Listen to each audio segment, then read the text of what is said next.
Olá, sejam bem-vindas, bem-vindos, bem-vindes. Uma espécie de talk show, o Sapa Justa é apresentado por mim, Letícia Martins, que não sou sempre justa, mas sou sempre sapa. Aqui nós falamos sobre experiência, representação, cultura, amizade, amor, gatos, aliens do mar e profundezas. Esse podcast é feito por uma lesca, para todo mundo ouvir. E no episódio de hoje, eu convidei Adriana Roque e Marina Rocha para a gente falar sobre um assunto muito conhecido sobre todos, ciúmes. O ciúmes, ele é pura vaidade? A sociedade cultua ele é inevitável? Como a gente pode criar formas de viver melhor com esse sentimento? E do meu lado esquerdo, Adriana Roque, por favor, se apresente. Olá, tudo bem? Obrigada, Letícia, pelo convite. Oi, Marina, que também é minha parente, porque eu também tenho Rocha no nome. Bom, eu sou Adriana Roque, eu sou psicóloga e coach de mulheres. Estou aqui hoje para falar sobre ciúme, então já queria revelar, tem uma intervenção na psicoterapia que a gente fala que é autorrevelação. E aí a gente fala sobre a vida da gente. Então eu sou uma ciumenta em recuperação. Então fiquem sabendo que psicólogas também são ciumentas. Então eu amei falar desse tema, porque não só a teoria, né, sei na prática. Então muito obrigada, Letícia, pelo convite. Sou fundadora do Para Se a Mulher Quiser, uma empresa de autoconhecimento, uma empresa digital, de autoconhecimento para as mulheres. Então quem quiser participar e fortalecer o trabalho e também, né, se autoconhecer um pouco mais, convido todo mundo a ir no Instagram e digitar lá Para Ser a Mulher que Quiser. Sejam bem-vindas. Obrigada, Letícia, mais uma vez. Muito obrigada, eu que agradeço. Eu também me considero uma ciumenta em recuperação em processos. Sim. E do meu outro lado esquerdo, Marina Rocha. Se apresenta aí pro povo. Olá, eu sou Marina, sou bióloga, professora, e não me considero uma pessoa ciumenta. E acho que foi por isso que a Letícia me chamou.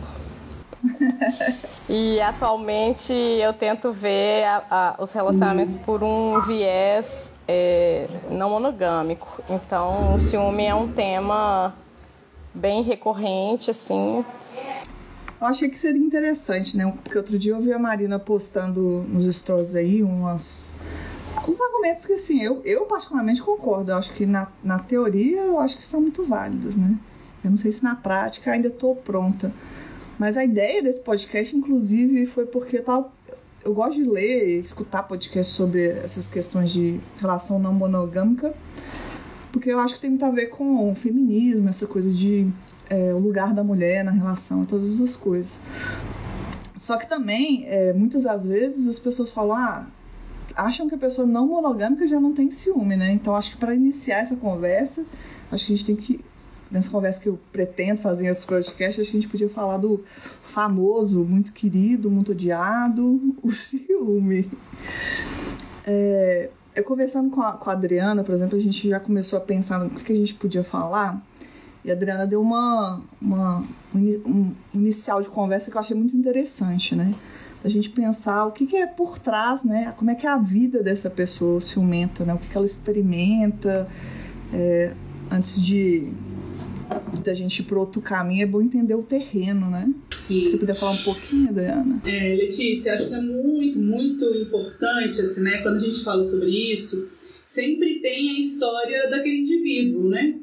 Então, normalmente, as pessoas que tendem a ter um ciúme, ela tem um histórico de vida, mas esse histórico de vida não necessariamente está só lá na infância dela. Por exemplo, a autorrevelação, né? No meu caso, eu comecei a identificar, eu comecei a ter muitos ciúmes nas relações amorosas quando uma tia minha que me criou falou alguma coisa, na época eu namorava, e esse namorado, ele, sei lá, tinha ido, a gente era da igreja na época, né? Então ele tinha ido à missa, por exemplo, era um dia de semana.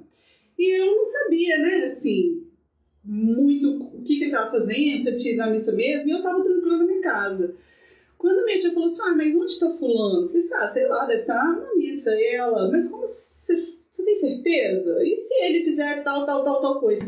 E aí, desde então, eu comecei a ter muito ciúme das pessoas da qual eu me relacionei depois disso. Então, é muito importante pensar que tem um histórico de vida, mas esse histórico de vida ele não está só na infância, né? Às vezes a gente passa por alguma situação e aquilo marca a gente de alguma forma, né? Então, eu estava recebendo uma informação de uma pessoa que era muito importante para mim, que também era uma pessoa completamente ciumenta, porque eu tive vários problemas com a minha tia, porque ela era muito ciumenta. Então, era uma pessoa muito importante que me deu uma informação e eu peguei aquilo como verdade, né? Porque na época também não tinha maturidade. Estava aí na adolescência, mais ou menos. Então, é super importante pensar nisso. O seu histórico de vida, ele contribui, mas não é só o histórico de vida na infância. Às vezes você pode passar por experiências, né, depois, né, na adolescência, na fase adulta, que pode te tornar uma pessoa ciumenta. Mas, pensando na história de vida na infância, as pessoas ciumentas, às vezes elas apresentam uma história na infância de traição dos seus cuidadores, né? Pode ser pai, pode ser mãe, pode ser os avós, a pessoa que cuida dessa criança. E quando ela experimenta esse ambiente de traição, ela experimenta um ambiente de insegurança. Então, normalmente, o que nós, enquanto criança, fazemos nas experiências de vida é querer afastar qualquer experiência que é negativa. Então, se eu tive uma experiência que foi para mim danosa na infância, eu vou crescer sendo uma adulta que vai de qualquer forma tentar afastar essa experiência. E, inclusive, eu posso tentar afastar essa experiência com o ciúme, porque o ciúme ele tem um lugar da proteção. Mas eu não estou dizendo que é esse lugar patriarcal do qual o ciúme foi construído, né? Que o ciúme é o tempero do amor, que quem ama cuida, não é isso. Mas que de uma certa forma, né, tem esse comportamento por trás que eu não quero viver mais a experiência que eu vivi no passado e por isso eu protejo. Só que é uma proteção completamente errônea. É uma proteção completamente equivocada e não assertiva. E às vezes também não dá muito certo, né? Assim, de relato pessoal, por exemplo, num relacionamento que eu tive, eu não me considerava ciumenta, eu acho que eu nem era, assim, né? Tinha alguns ciúmes pontuais e tal. Aí eu fui traída, aí eu falei, no próximo eu tenho que ficar esperta. Aí eu mudei a chave, falei, agora eu vou ficar sendo trouxa, vou ficar esperta aqui na situação. Não adiantou também. Aí no outro sequente, fui traída também, eu falei, quer saber, eu cansei, porque assim, não tem como a gente controlar as coisas, né? Ou seja, né? Aí eu comecei um processo pessoal meu de tipo assim, me afastar um pouco desse sentimento que pra mim não tinha utilidade nenhuma, né? Assim. E aí eu fui para um outro estágio que também não era saudável para mim, que era não aceitar que eu tinha ciúme. Sim. Porque aí a gente acha que, não, agora eu decidi, eu falei com a minha namorada, eu falei assim, quando eu tava tendo um ciúme, assim, eu falei, daqui 2 meses eu não vou ter mais ciúmes. Que eu achei que assim, eu vou resolver isso aqui Sim. agora. Não foi bem assim, mas de certa forma ajudou o processo de eu começar a me entender, autoconhecimento, né? E terapia Sim. e tal. Isso é muito comum, porque isso também é uma coisa muito da infância, assim. O que a criança ela faz? Ela sempre vai nas polaridades. Então, ou é isso ou é aquilo. E a gente cresce também tomando as nossas decisões nas polaridades. Então eu sinto ciúme ou eu não sinto ciúme. E não é essa questão, né? Então, nos processos de psicoterapia, comigo, eu sempre falo para todas as mulheres, isso, né, independente da sensação do sentimento ali que ela traz, de que tá tudo bem ela sentir o que ela sente. Tá tudo bem sentir o ciúme. A questão aí é o que você faz com ele.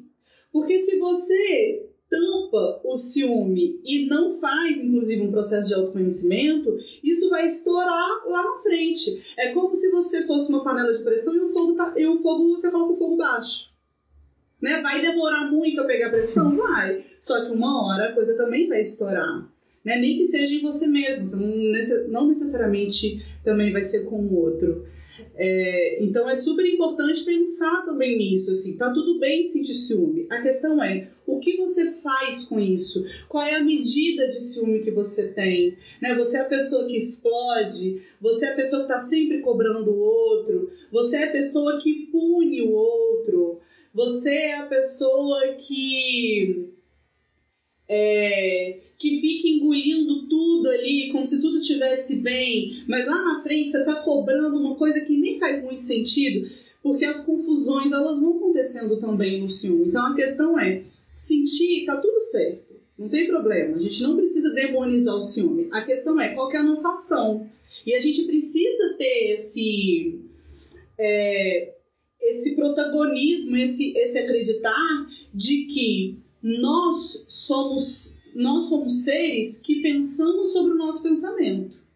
Então a gente tem essa capacidade de olhar fora aquilo que eu estou pensando. Deixa eu entender aqui o que está passando comigo, como que essas coisas estão me atravessando, o que normalmente a gente não faz. Mas se a gente começa a fazer esse processo, a gente começa a colocar o ciúme num lugar muito mais equilibrado pra gente.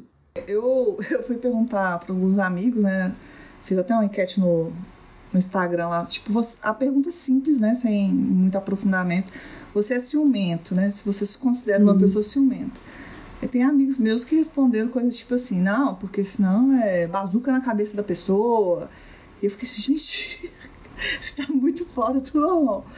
E eu fiquei assim, só que assim, a minha curiosidade é assim, claramente tem que trabalhar muito ciúme, mas eu também tenho uma curiosidade, por isso que chamei inclusive Marina, pra pessoa que fala com a tranquilidade, não, eu não sou ciumenta. Eu não sou ciumenta. Eu queria saber um pouco, Marina, você fala, isso nasceu assim, cresceu assim, sem ciúme, foi um processo? Eu não sei, Lê, eu acho que também foi um processo. Talvez não tão consciente, mas em algum momento foi uma coisa que eu fui abrindo mão, né? Mas assim, isso que a Adriana falou é certo. O ciúme é um sentimento. Não adianta você ficar brigando com uma coisa que você sente. Quando eu falo que eu não sou uma pessoa ciumenta, não significa que em nenhum momento eu não sinto ciúmes. É óbvio que eu também sinto ciúmes. É óbvio que numa situação que eu percebo que às vezes a pessoa, né, o meu afeto tá indo embora por algum motivo, ou que eu posso perder, é lógico que eu vou sentir isso.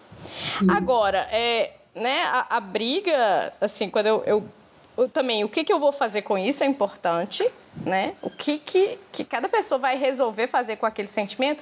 Eu vou sentar, eu vou chamar para conversar, eu vou ficar emburrada esperando o outro perguntar, tipo, aconteceu alguma coisa? Porque você tá estranho, né? Isso acontece, é o jogo, né? Tipo, eu não vou falar nada, mas aí na hora que o outro falar qualquer coisa, eu falo, mas também... Porque aquele dia você fez, o outro nem sabe, coitado. E assim, o ciúmes, eu acho que ele é um grande guarda-chuva para outros sentimentos. É como se a gente sentisse várias outras coisas e a gente dá tudo o nome de ciúme. Então, quando eu sinto medo de perder o outro, eu chamo de ciúme. Quando eu sinto, né, numa situação não monogâmica, quando eu sinto, por exemplo, que o meu parceiro saiu com outra pessoa e ele voltou todo alegrinho, já dá um bode, assim, isso é ciúmes. Mas isso é ciúmes do quê? Eu não tô com medo de perdê-lo naquele momento, mas eu estou chateada porque ele estava mais feliz com outra pessoa do que comigo. E isso é real. Mas é isso que a gente vai trabalhar, tipo, quase uma inveja, né, mesmo, tipo, isso acontece muito entre amigos, é muito legal ver, tipo, porque entre amigos a relação de ciúme existe também, só que ela não é uma relação de ciúme então vamos terminar a relação, vai ser agora desse jeito e ponto, você não termina com um amigo, você não prensa um amigo na parede e fala, vai ser do meu jeito, mas você sente o ciúme, exatamente, você não me chamou. Não, mas por que você foi pro fulano? Não, eventualmente pode acontecer se você não foi chamado porque naquele dia a pessoa falou, nossa, eu queria muito conversar só com você. Ok. Ou Porque naquele dia você era a pessoa que estava disponível, você respondeu um negócio ali para ele rapidinho, ele fala, então vamos fazer isso, vão. Por N motivos, né? Não tem na verdade, a gente tende a se sentir excluído quando na verdade a gente não foi. Acontece das vezes a gente não estar incluído em tudo. Isso não significa que você foi excluído. Não foi, tipo, Adriana, eu quero conversar com você, mas não vamos chamar a Letícia. Não, Adriana, eu quero conversar com você. Aí a Letícia fica sabendo e fica tipo, mas vocês não me chamaram. Tipo, mas, sim, meu Deus, tipo, não era sobre você. Não... Eu acho engraçado porque quando eu comecei a conversar com a Adriana sobre essa coisa de ciúme, eu tava lendo, né, pesquisando as coisas, e eu falei, e muito do tempo que eu decidi não ser ciumenta, foi que eu decidi que o ciúme era um sentimento infantil. E aí no áudio que ela me mandou, ela já falou que, cara, basicamente várias coisas que a gente faz nos relacionamentos vem de uma coisa meio infantilizada, né? Eu falei, ok, ser extremista como eu sou, ariana, talvez seja um pouco infantil. Eu acho que a gente ainda tem vários relacionamentos que, se você for analisar, você fala, gente, isso é infantil. E ok, sim, né? Eu não acho que então, a gente tem que ser tipo, o suprassumo da evolução. Sim. Tipo, os nossos comportamentos muitas vezes são infantis em N lugares. E isso é super importante porque se você for olhar bem, assim, é porque quando a gente fala que é infantil, fica parecendo assim, putz, tô sendo infantil. Mas assim, foi a forma de como você aprendeu a se relacionar. Você aprendeu a se relacionar de algum lugar. E aí, normalmente, vai ser ali daqueles pares perto de você que também nunca passou por um processo de autoconhecimento para se relacionar. Até porque o processo de autoconhecimento deu um boom de 4 anos para cá. Então, pensa, é tudo muito novo, assim. E aí... É importante a gente pensar nisso, e principalmente porque a gente tem uma relação com o relacionamento que tem aqui os cuidadores, né, em cima, assim, os cuidadores que estão ali cuidando de uma criança que não tem muita defesa, né, ou não tem nenhuma defesa sobre si, assim, ela precisa de algo maior, de alguém maior para cuidar dela. A gente entra com as relações, muitas vezes, nessa dinâmica. Tem uma pessoa ali que vai cuidar de mim. Tem uma pessoa ali que eu vou cuidar. E isso foi só o que a gente aprendeu. Só que várias coisas que a gente aprendeu lá atrás sobre o que é uma relação, isso está tão naturalizado em nós que isso é o que a gente vai repetir primeiro. Então, por exemplo, uma coisa que eu acho muito interessante na não monogamia, nesse lugar de questionar a relação, é também nesse lugar, assim. Que tipo de relação nós queremos estabelecer hoje? Que tipo de relação nós queremos viver? Quando a gente fala isso, né, eu tô falando da não monogamia porque isso é muito mais forte aparecer na não monogamia do que na monogamia. Então, assim, quando é essa pergunta que vem, a gente já está distanciando daquilo que eu aprendi enquanto relação. Porque aquilo que eu aprendi pode ter dado certo, mas para aquele casal lá atrás, ou também pode ter dado muito errado, ou pode ser só o que eu não queira também, porque eu sou um ser autônomo, eu posso escolher que tipo de relação eu quero viver, sabe? Então, enfim, é também olhar com amor isso, né? A gente aprendeu, tá tudo certo, mas agora a gente pode se fazer pergunta, que tipo de relação eu quero viver, sabe? Quem eu quero ser nessa relação? Quando você fala que não quer sentir ciúme mais, você tá dizendo isso, quem que eu quero ser nessa relação? Não quero ser uma pessoa ciumenta, tá? Quais são os recursos que eu vou usar para eu não ser a pessoa que eu estava sendo nas outras relações? E por aí vai. O que eu acho interessante, assim, da proposta, inclusive, da relação não monogâmica, como sai do que a gente está acostumado, as pessoas que tiverem, assim, um bom senso, eu imagino, forem começar uma relação não monogâmica, elas vão ser obrigadas a conversar sobre isso, né? Porque quando você vai sempre no mais do mesmo, e assim, eu tenho uma relação monogâmica, mas quando você vai sempre do mesmo, você não conversa sobre isso. Tipo, e aí, como é que vai ser? Como é que vai ser a nossa relação? E é engraçado, né? Você partir do pressuposto que a outra pessoa vai saber como é que é pra você uma relação. E assim, acho que a melhor coisa que tem ali é o diálogo, realmente. Porque como é novo, a gente vai ter que entender como é que isso funciona. Mas assim, a gente tem que fazer isso também em qualquer tipo de relação, né? Não monogâmico como monogâmico. E como é que vai ser? São muitos contratos não falados, né? e aí depois todo mundo fica frustrado, e aí essa parte super importante que você falou de qual que é o meu papel. Se você nem sabe o que você quer, né? Deve ser muito difícil, às vezes, você entender como é que tá aquela relação pra você, como é que é você em cada espaço, assim. Né? Olê, eu acho que é a primeira coisa, assim, a monogamia, ela é um pacote fechado, Sim. né? Não se pressupõe discutir determinadas coisas dentro do pacto monogâmico. E aí, não é só as coisas no sentido, tipo, você vai ficar ou não com outras pessoas. É tudo. Então, assim, às vezes até a sua expectativa, ela vai embutida. Às vezes você cobra do outro coisas que o outro fala, tipo, mas eu não fiz nada de errado, porque pra mim, dentro do meu pacto monogâmico, da minha visão, isso tá ok. Por exemplo, sair com os amigos. Então, assim, na monogamia existe os pactos que não são falados, mas ela é também individual para cada um. Só que ninguém conversa. Então, muitas vezes você fica frustrado porque a sua expectativa é, tipo, não, mas você é minha namorada, você tem que fazer isso assim porque você é minha namorada. E você fala assim, mas como assim? Agora eu não posso, sei lá, tive uma reunião de trabalho no final de um dia de noite, aí o pessoal resolveu tomar uma cerveja do lado, no boteco. Não, mas aí você tinha que me avisar. Mas por quê?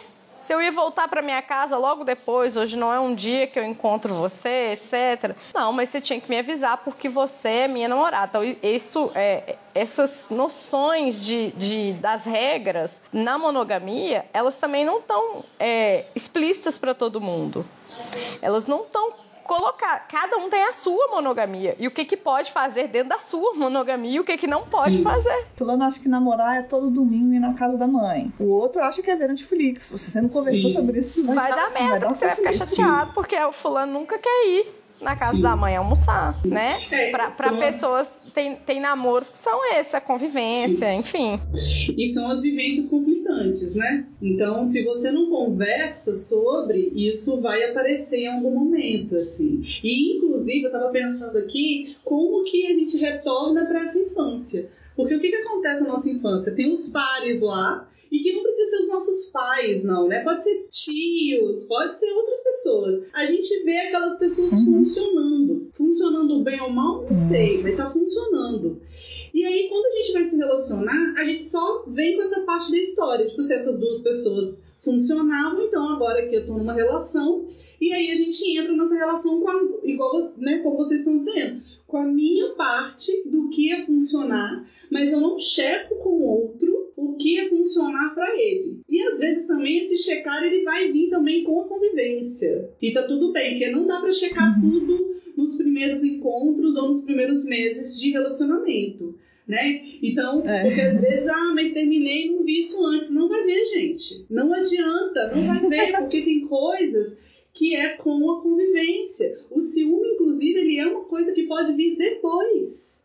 Porque o ciúme está muito ligado à questão do investimento que você faz naquela relação. Se a pessoa não está investindo inicialmente, ela não vai ter ciúmes. Quando ela percebe que ela pode perder aquilo que ela está investindo, que ela se sente ameaçada, qual que é o sentimento que vai vir? O ciúme. Aquilo que né, já é produto dela, mas que vem quando ela percebe que pode perder. Então, é a vivência também que vai fazer com que você perceba, né, a relação, mesmo monogâmica ou não monogâmica, mas a monogâmica, se você não dialoga, tende, né, a ter mais conflitos, talvez. Eu já namorei uma menina que era muito ciumenta, e aí eu lembro que quando a gente tava ficando ainda, eu perguntei pra ela que ela era ciumenta, ela falou que não. E depois, quando a gente tava namorando, numa dessas brigas de ciúme, eu falei, eu te perguntei. Aí ela falou, você acha que eu ia te contar? Eu fiquei assim, uai, ok. Não, eu já fui uma pessoa muito ciumenta em vários outros relacionamentos. Até pela questão desse mimetismo de ver outras relações e achar, não, relacionamentos são assim, então quando estiver namorando tem que fazer assim, assim, assado. E é meu papel mesmo ser a chata que pergunta, como assim você não vai me atender? Se você não me atendeu agora, eu vou ligar mais 47 vezes para ter certeza. Então, assim...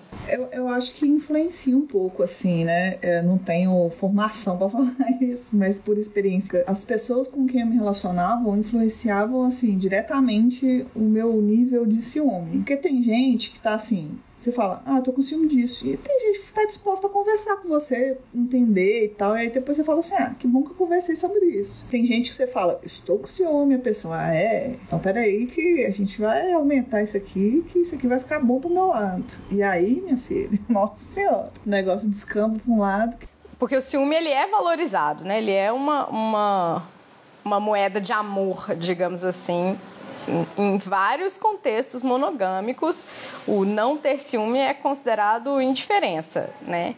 E aí, de novo, não significa que a pessoa não teve ciúme. Significa que ela não é uma pessoa que não age de acordo com o ciúme, que não age para punir o outro, que não age para transformar a vida do outro no inferno. Ela sente, muitas vezes ela comunica, mas fica por aí.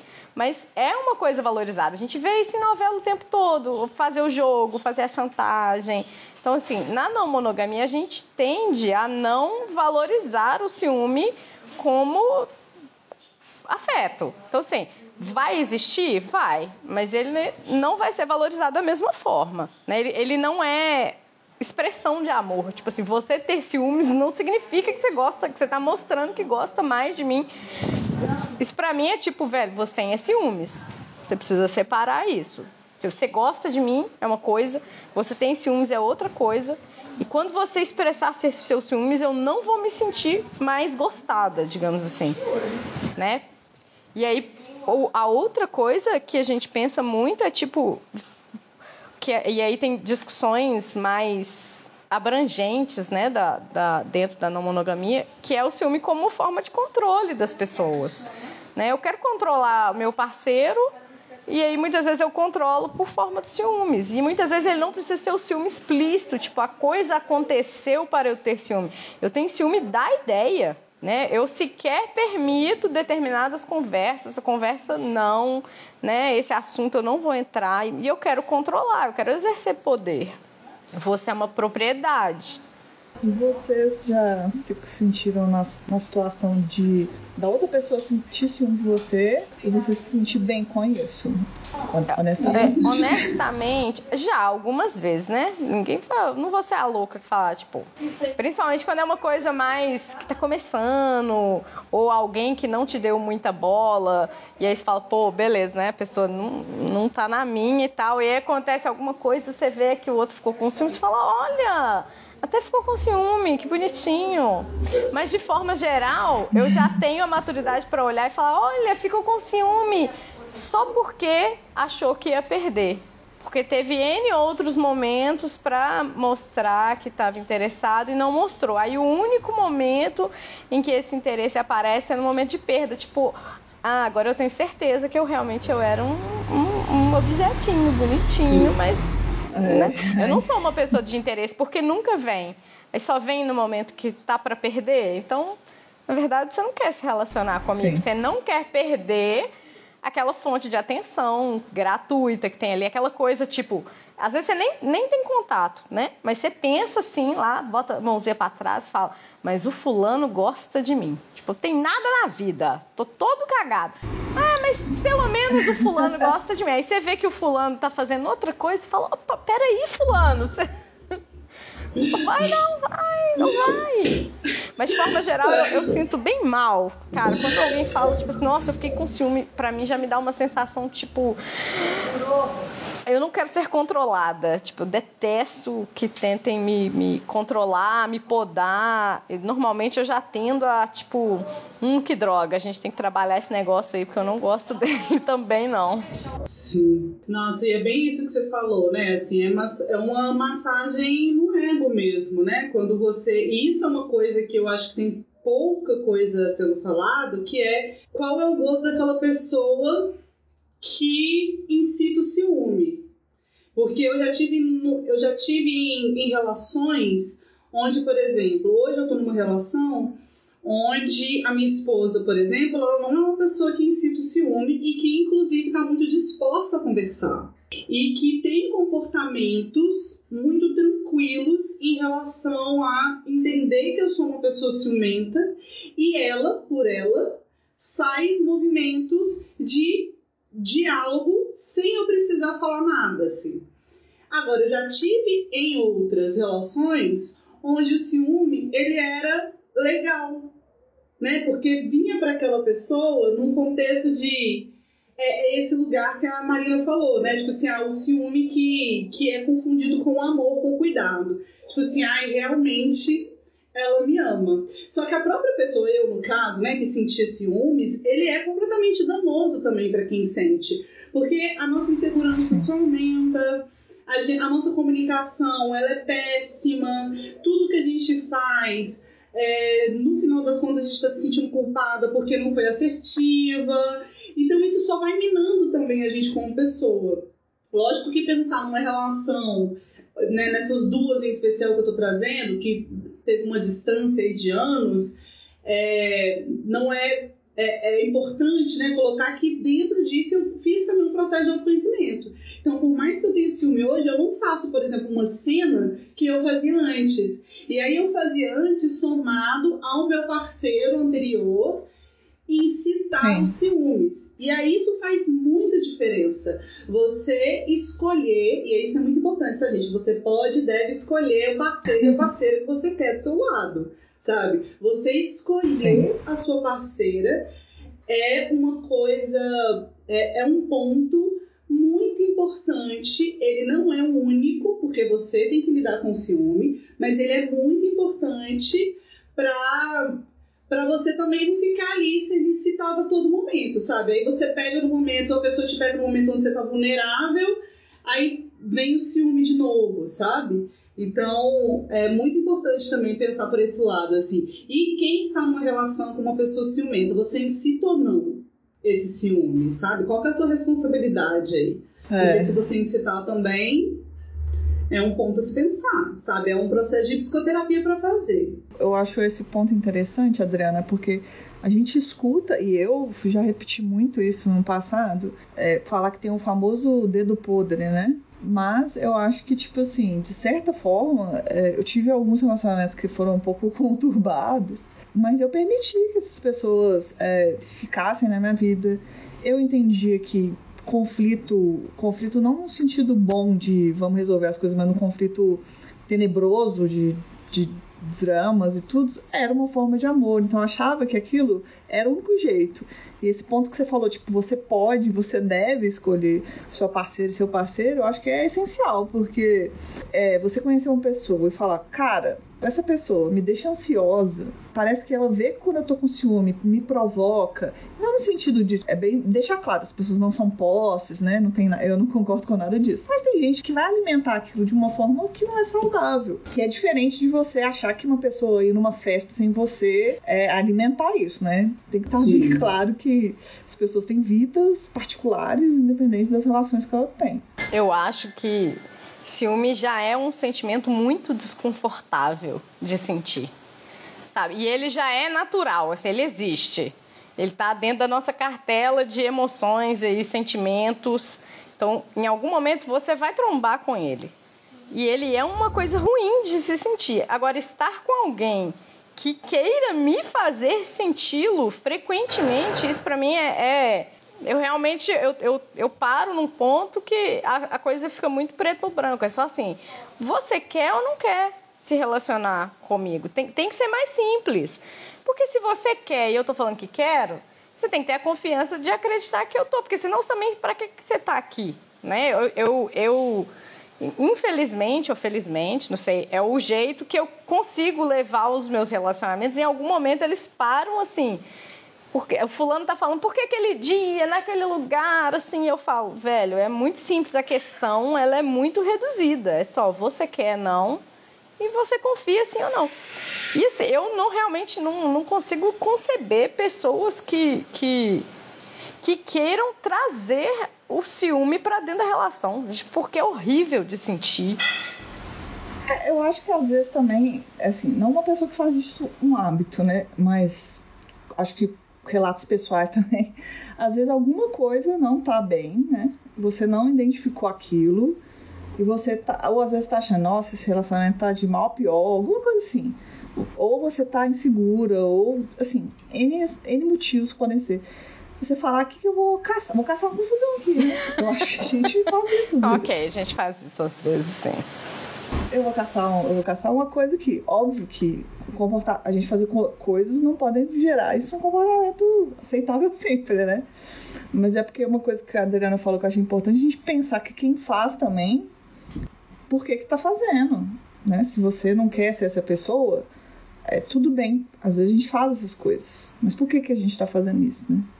E uma outra coisa que eu acho importante, que talvez seja uma dica, eu vou mandar em específico para alguns amigos, além do autoconhecimento, assim, Adriana, você acha que existe outras coisas que a gente pode fazer para, tipo, a pessoa... Dicas, né? Autoconhecimento, perceber a outra pessoa, né? Se essa pessoa vai ser uma companhia agradável, né? Para os momentos. Você teria mais uma coisa assim para... Bom, quando você faz um processo de psicoterapia, você compreende o ciúme, compreende de onde ele veio e você tem ações, né? Você tem atividades, tarefas que o profissional vai te passar para você fazer isso, né, de forma mais sistemática. Então, a procura por um profissional é muito importante por isso. Mas, por exemplo, para a pessoa que é ciumenta, ela pode avaliar algumas coisas. Então, por exemplo, se seu parceiro ou parceira tem falas naturalizadas de traição, se seu parceiro ou parceira já traiu outras pessoas e diz isso sem culpa, sem arrependimento, bem nesse lugar da naturalização. Se essa pessoa, isso é muito comum, por exemplo, em relacionamentos, no caso onde que eu atendo, mulheres que se relacionam com homens. Então, de comentários na rede social, em fotos de mulheres, né? E não estou dizendo assim, eu sou aqui amiga da Marina, ela postou uma foto dela na rede social, nossa, Marina, que linda você está. A gente tem uma relação, ou uma relação, não, pode ser não próxima, mas uma relação que comporte esse tipo de comentário. A gente está dizendo aqui de comentários que não comportam o nível de relação que essa pessoa tem com a pessoa que está lá, né? Colocando uma foto na rede social. Mensagens também para outras pessoas, né? Então, avaliar, assim, lógico, você não vai pegar o celular do seu parceiro ou da parceira para ver isso. Mas às vezes a própria pessoa comenta, às vezes você está percebendo ali porque a pessoa está mandando mensagem na sua frente. Então, tipos de mensagem, tipos de fala, né, que essa pessoa que você está tem com outras pessoas. Então, eu já ouvi muito assim, muito não, eu tô mentindo, mas assim, eu já vivenciei uma situação com meu ex-parceiro, dele virar para uma amiga dele que estava andando na frente dele e fazer um comentário completamente sexual. E era uma amiga, né? Não tinha nenhuma outra relação, inclusive desrespeitoso para a amiga dele e comigo, né? E inclusive quem foi me falar isso depois foram os próprios amigos dele. Então, né? Nesse teor, assim. E aí, o que essa pessoa pode fazer? Então, né, avaliar o terreno. E aí, gente, a gente não avalia o terreno no primeiro, segundo, terceiro encontro, sabe? Infelizmente, a gente faz isso estando dentro da relação. Eu falo infelizmente pra gente perceber que tá tudo bem a gente estar dentro da relação, porque a gente vai precisar estar dentro da relação pra ver essas coisas. E aí você pode, né, essa pessoa que se relaciona, que é ciumenta e percebe alguma dessas coisas, ela pode também ter uma conversa assertiva para pedir dessa pessoa comportamentos mais assertivos.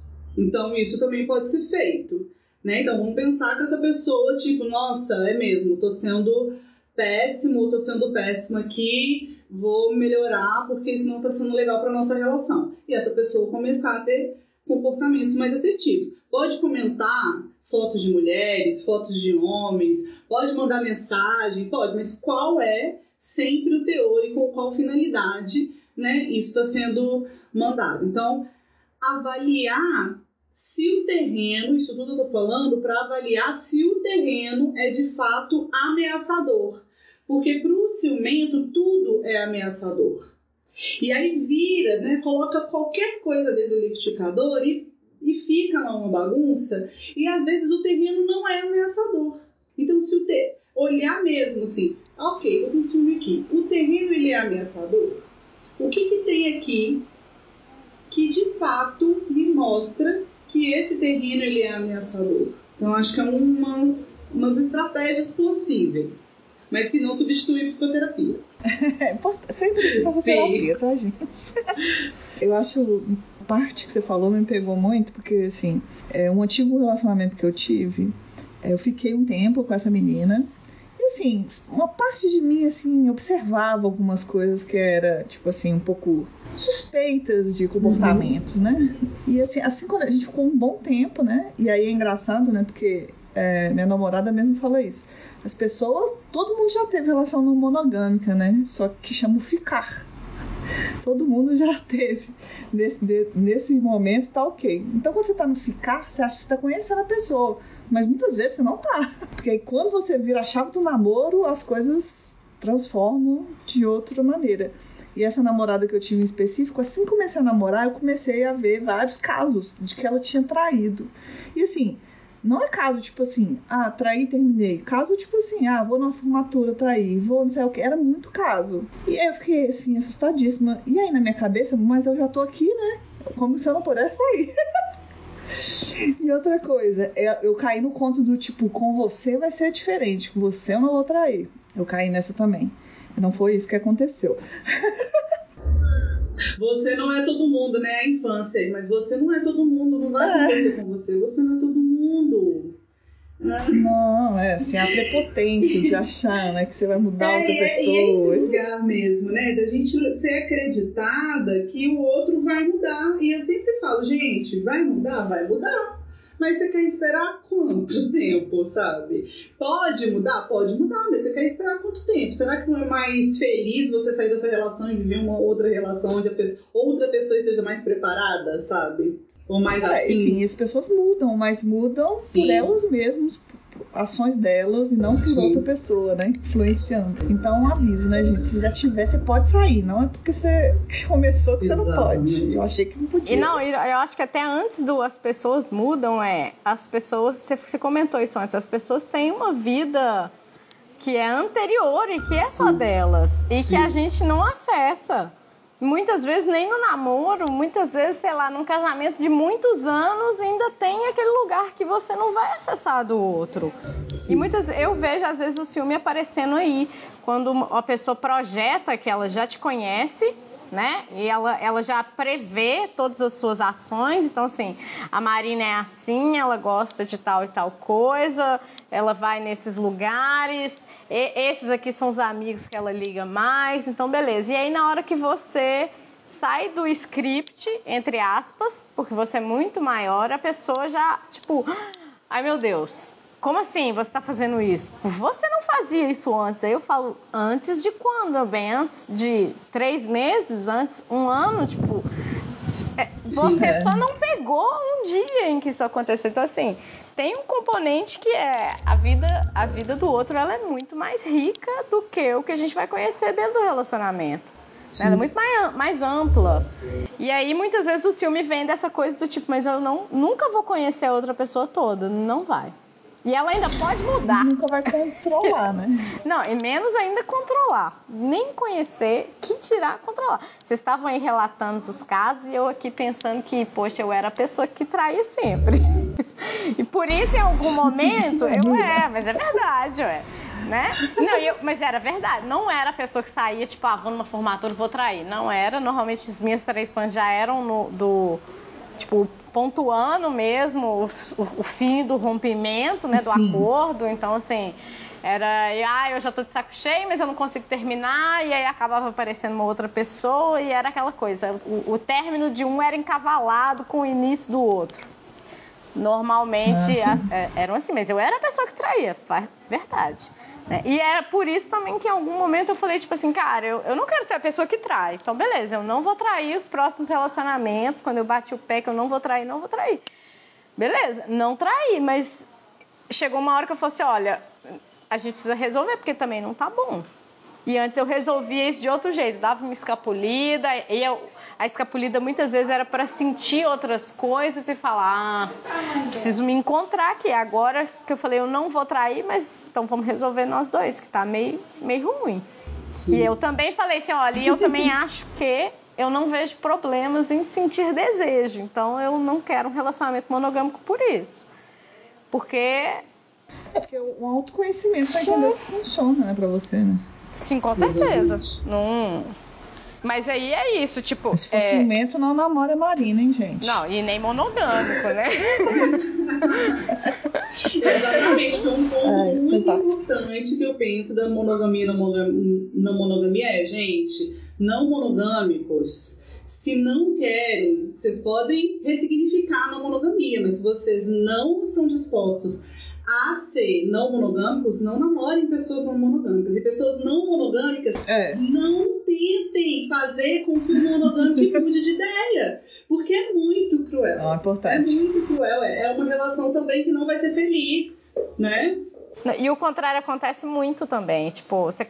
Né? Porque nunca é eu já abordo até bem cedo, já abordo isso lá na parte do ficante mesmo. Mas às vezes a pessoa, eu já falo, tipo assim, olha, eu sou não monogâmica, você tá aí projetando um relacionamento comigo, então você precisa projetar em cima disso. E a pessoa, ela crê piamente que não, que com ela vai ser diferente. Eu falo, querido, não vai. Tipo, pô, eu te avisei. Mas você tá chateado exatamente pelo quê? Você sabe disso. Ele fala, mas você tá ficando com mais alguém? Eu falo, não, mas não só significa que na hora que eu decidir é uma decisão minha, não é uma decisão sua, não é um acordo. Sim. É terrível. E volta naquela conversa inicial que a gente falou, né? Tipo, você tá querendo encaixar o seu modelo, se relacionar em cima do outro, né? Tipo, a pessoa tá te falando como é que ela é, ela tá te contando. Exatamente. Ah, mas você manda nude pra todo mundo. Eu falo, eu mando, cara, eu tenho grupos de nude.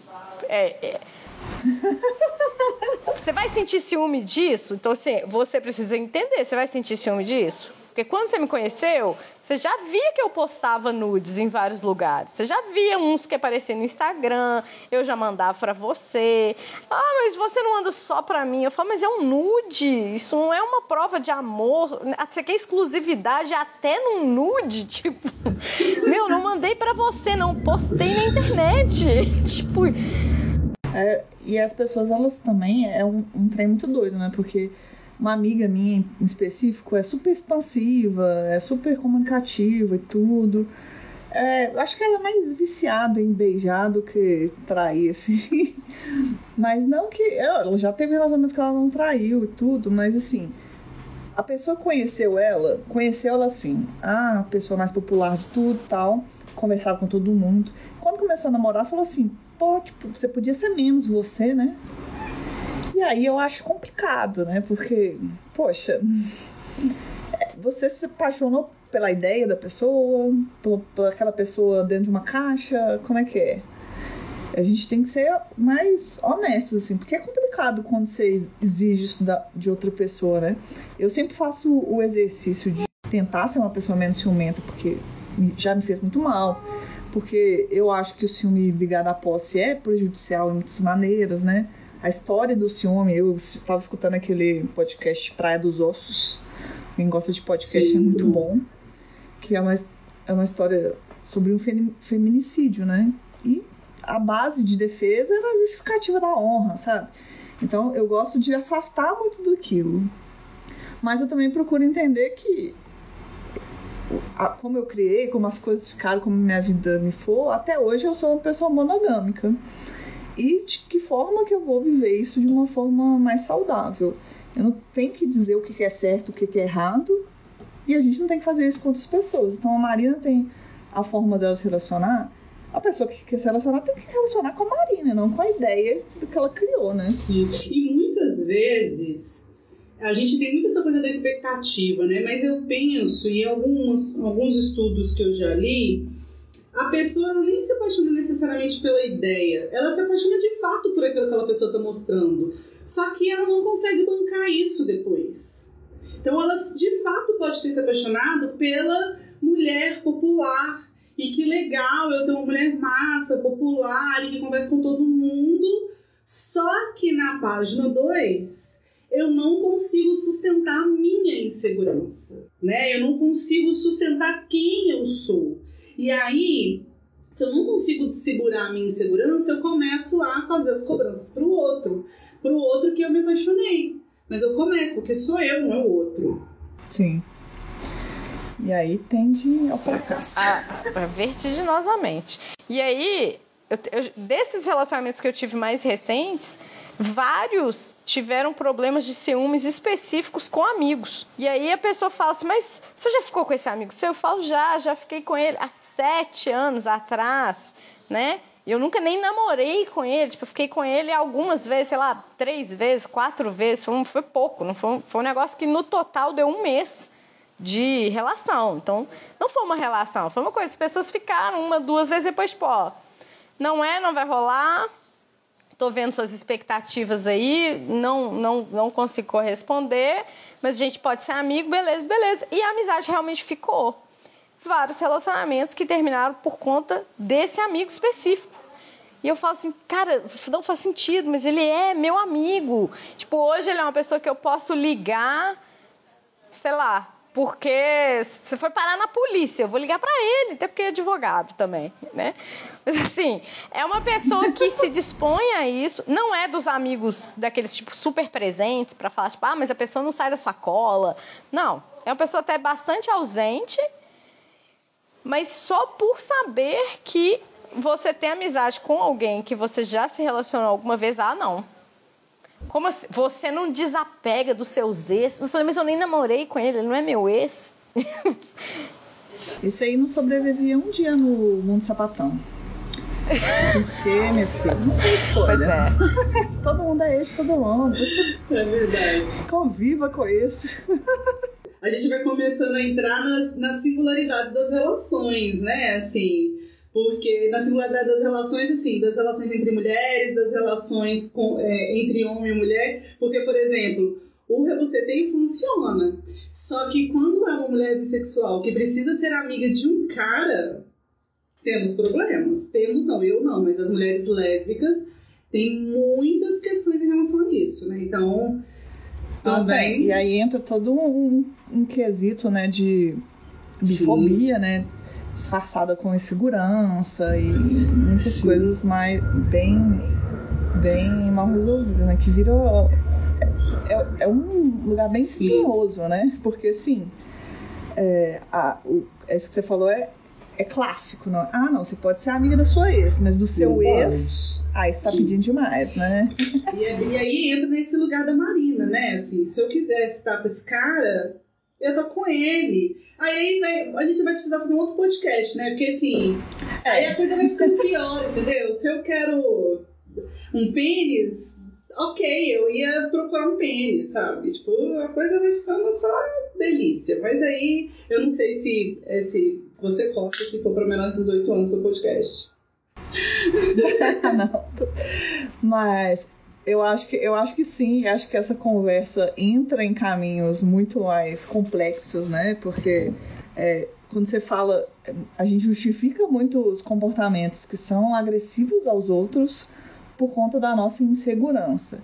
Eu já fui não bifóbica, porque eu sempre acreditei no espectro da sexualidade, mas já fui insegura com pessoas bissexuais até o momento que eu só parei a pensar 10 segundos, que não fazia sentido algum.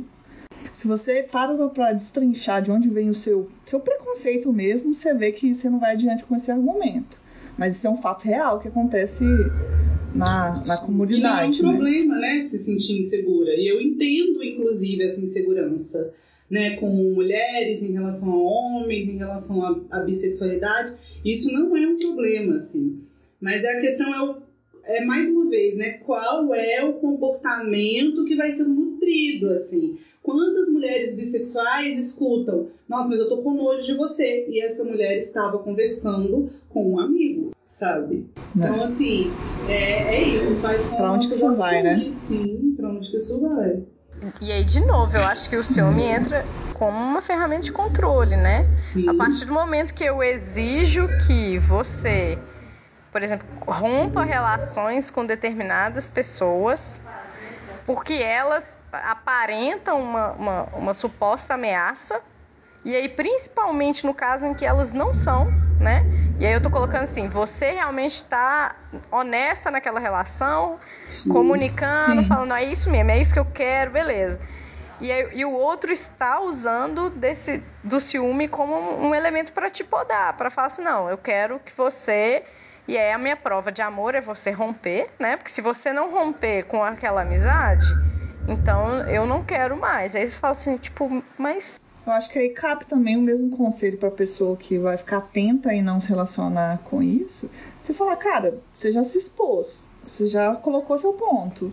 A pessoa não quer entender, essa pessoa provavelmente não vai conseguir ter um relacionamento com você. Acho que a gente faz 500 podcasts aqui se continuar conversando, porque assunto não falta. Quer dizer, antes, se vocês quiserem falar mais alguma coisa, pode falar. Não, eu acho que a gente podia só comentar, assim, pontuar que ciúme, gente, tem que ser tratado urgentemente pela quantidade de mulher morrendo. E aí, principalmente, né, Sim. as mulheres heterossexuais nos relacionamentos monogâmicos, a quantidade de feminicídio que a gente tem. Eu acho que iniciar a conversa do ciúme é crucial, muito porque o feminicídio é o pauta que mais me chama a atenção. Eu, como uma mulher lésbica, vejo muita gente aceitando comportamentos machistas de outras mulheres em cima e relativizando. Eu sempre falo, cara, se fosse um homem fazendo isso, você aceitaria? Sim. Então, tipo assim, já vi casos de violência, enfim, um outro podcast também. Uhum. Então, assim, tudo que eu acho que a gente conversou é válido. Que a Adriana pontuou, é muito válido. A gente tem que entender que existe, a gente vê como é que faz, mas a gente tem que conversar sobre isso, porque é uma máscara que as pessoas usam para violentar outras pessoas, principalmente mulheres.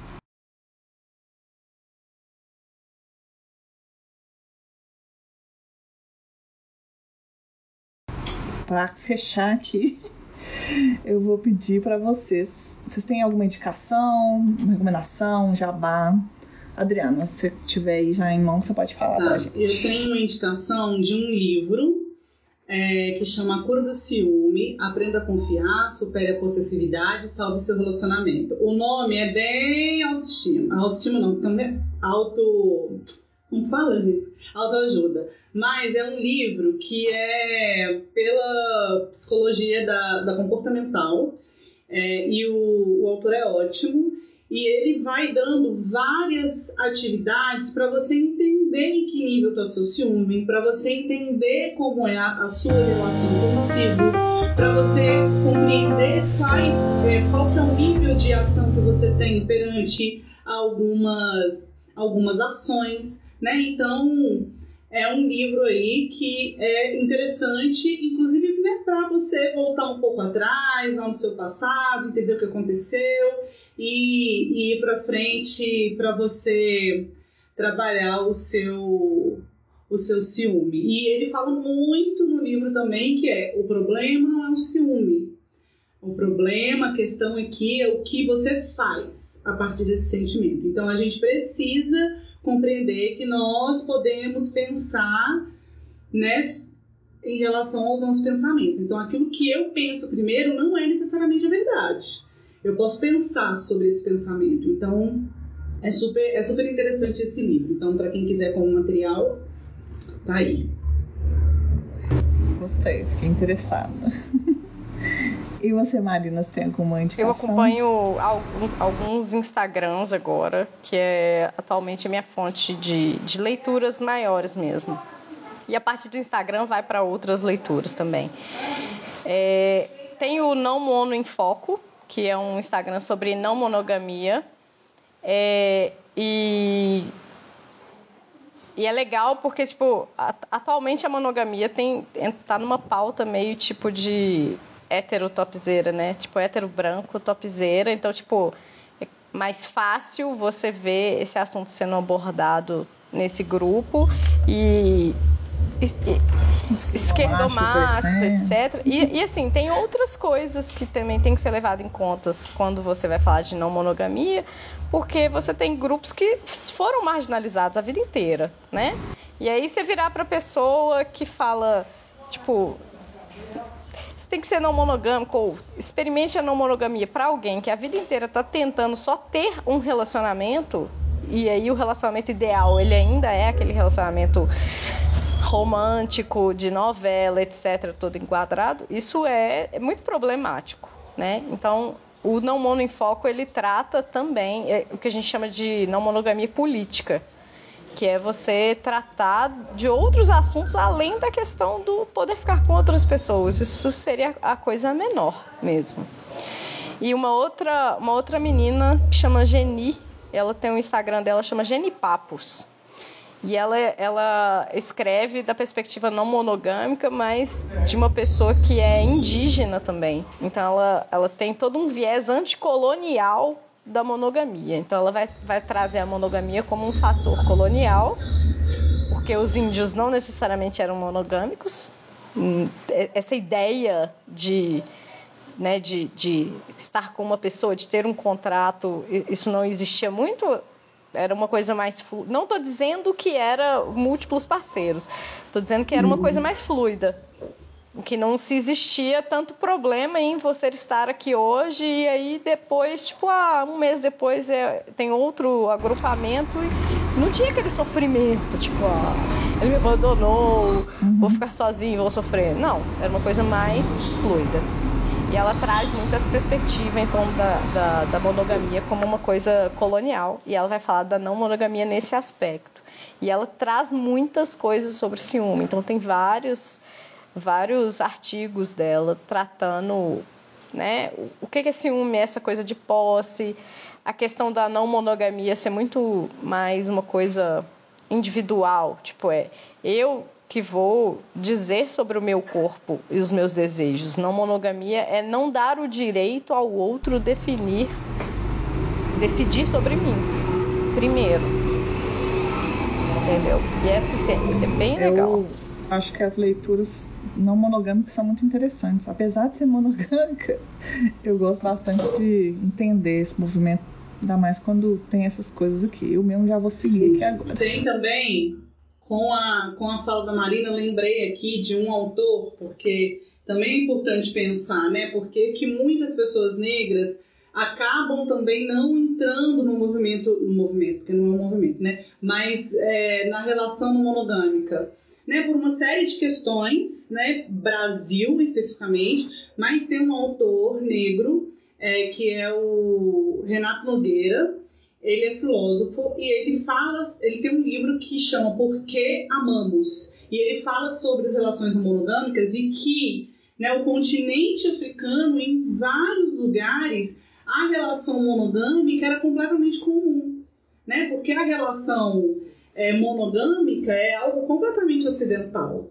Então, quando a gente vai estudando a história, não só os indígenas, mas também os africanos, a relação monogâmica, ela era muito comum. Era uma forma de ser e estar no mundo, né? Então, também tem esse autor aí, se vocês quiserem, brasileiro, Renato Nogueira, Por que Amamos? Ele é muito legal. E tem várias coisas dele na rede social também, no Instagram dele, que ele fala sobre não monogamia. E sempre tem outras vivências, muitas vezes, mais interessantes, esclarecedoras. Eu vou indicar, assim, as indicações de vocês estão perfeitas, eu amei. Eu vou indicar, em específico, um podcast que, assim, eu estava atrasado com ele e fiz uma maratona que chama Calcinha Larga. E aí, é uma visão, assim, a temporada passada ela foi sobre sexo, então falou muito sobre isso, mas tem um episódio específico que eles convidam a Maria Homem, que foi, assim, que Maria Homem é, tipo... minha guru da internet também. Tudo que ela posta eu vou lá ouvir. Porque ela tem uma perspectiva de relações muito interessante. Ela pensa família diferente, ela pensa relações diferentes. E esse podcast em específico me abriu a mente para pensar outras coisas, que foi o que me deu o start, assim, que é como você quer ser numa relação. Isso é o mais importante. E aí fica essa minha indicação também. E no mais, eu queria agradecer muito a participação de vocês duas. Eu achei que ficou muito legal. E eu acho que todo mundo vai gostar bastante. Muito obrigada pelo tempo, pela conversa. Eu agradeço muito. Obrigada a você, Letícia. Obrigada a você, Maria. Obrigada, gente. Este podcast faz parte do movimento LGBT Podcasters. Conheça outros podcasts através da hashtag LGBT Podcasters ou do site www.lgbtpodcasters.com.br.